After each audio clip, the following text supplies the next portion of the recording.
Some residents have voiced deep concern about the pace and scale of residential, economical, and industrial development in Madison County. They worry that rapid growth could erode the county's rural character, strain infrastructure, and diminish the farmland and open spaces that define the community's identity. For these residents, questions about how much new growth the county can responsibly absorb are central to preserving the landscape, culture, and way of life that generations have valued. Others believe that continued growth is essential to expanding opportunity, strengthening the local economy, and ensuring long-term success. How do you balance the perspectives of preservation and responsible growth? I think we need to, first of all, responsible growth. We can proclamate limiting new planning and zoning of new builds in the county, in the rural parts of the county. Possibly no apartments, possibly limiting on that. Protecting farmland. There's all kinds of resources in the county, and we need to get our youth more involved. There's all kinds of things out there that we can teach our youth and young farmers about, and the general public, what they can do to help with all that. In addition to the responsible growth, I want to go ahead and go on record and say that I will not support no data centers. I will work hard at hoping that I can work with the other three magistrates when I take office to make sure that proclamation is signed, that we will not have data centers in Madison County. Do you believe there should be limits to growth in Madison County? And if so, what should those look like? Well, the limits of growth in Madison County, I think, they're working on our future comprehensive plan. And my belief of future growth and what it should look like, it should be better planning of development and listening to the magistrates that's in those districts. Like in the past, we've had a few magistrates stress their opinions where it should not be needed and the reasons why, and it was passed anyway. So I think that was poor planning of not going along with the magistrate that knows his district. So I think we need to work with our magistrates to balance that out. What is your plan to stop residential development and preserve our farmlands? Well, once again, we need to educate people and educate the community, and not only educate. We need to start these programs that shows that they can preserve the farmland of Madison County. There's programs in place already that you can sign your farmland up to preserve that. Would you use the government power of eminent domain to achieve your goals in office? Well, eminent domain, that's a very big touchy subject. But if it becomes a life-threatening issue of something that was vastly needed in one part of the county, I'm not going to say I would turn it away, but I would look at it very strongly.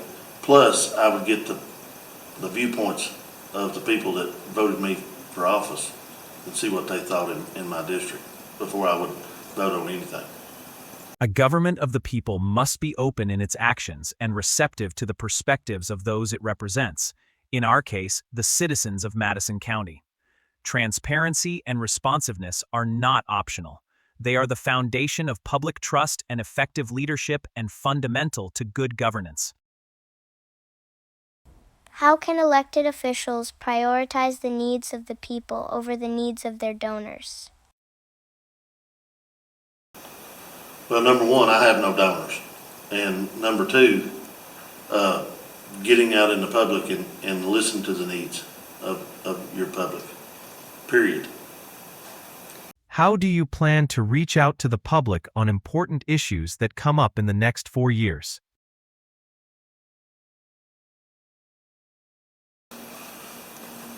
The easiest way for me to do it, I know my community already, and I'm gonna be out and about. And when I hear things arise coming up on the fiscal court, I will be out and discussing it with different locations, different people, and give them an opportunity. Right now we're shut down on Facebook on a lot of things, and I'm gonna open that up, and I'll be an open book. Madison County faces significant maintenance and infrastructure needs. Responsible growth requires that essential systems be able to support increased demand, including improvements to roadways, mitigation of traffic congestion, and ensuring adequate response times for EMS and other emergency services. How will you work with the State Road Department to get state roads within the county to be improved? Well, Brandon's a really nice guy, but I think he's kind of had limited powers in District 7 to be able to do what needs to be done versus what others wants done. And so me already having a good friendship with Brandon at District 7 supervisor, I think that would come easy. I think we could work together and drive these roads, mark a priority list of what needs to happen and go from there. Are there currently any plans to expand sewer services in Madison County? Well, if we're talking about planned or hearsay, planned, I have not heard of nothing. Hearsay, I've heard that they're possibly looking at a piece of property in the southern part of Madison County on a farm. But once again, our transparent government is not so transparent in this county. So to answer you, I've not heard of no plans. What is your plan to improve and maintain the county roads? Will this plan support your planned growth of the county? Well, first of all, we need to limit our growth so we can improve our infrastructure, get our infrastructure ahead of our growth. And so my plan would be for the county roads, which I know them, and so I would work with our county road departments, and my other 3 magistrates to help each other prioritize what our needs are. The current water system outside the cities is not designed to support firefighting needs. For example, there are no rated fire hydrants in Madison County. What plans do you have to improve the water system? Well, that's a touchy subject also, because Madison County buys the water off the city of Richmond. And we also have limited water access here in the northern part of Madison County, not just southern. So we're possibly going to have to build more water towers, That's one possibility. Nobody likes to raise taxes, and I don't see why we should, because we have a surplus of money, but we're spending it on things that we don't need to be right now. What resources will be taken from other parts of the county for the new fire station in the north of the county? Well, resources to be taken away is Barnes Mill, the coverage of Barnes Mill, Jackson Creek, Tates Creek, Valley View, Baldwin, Newby. All those areas will be limited.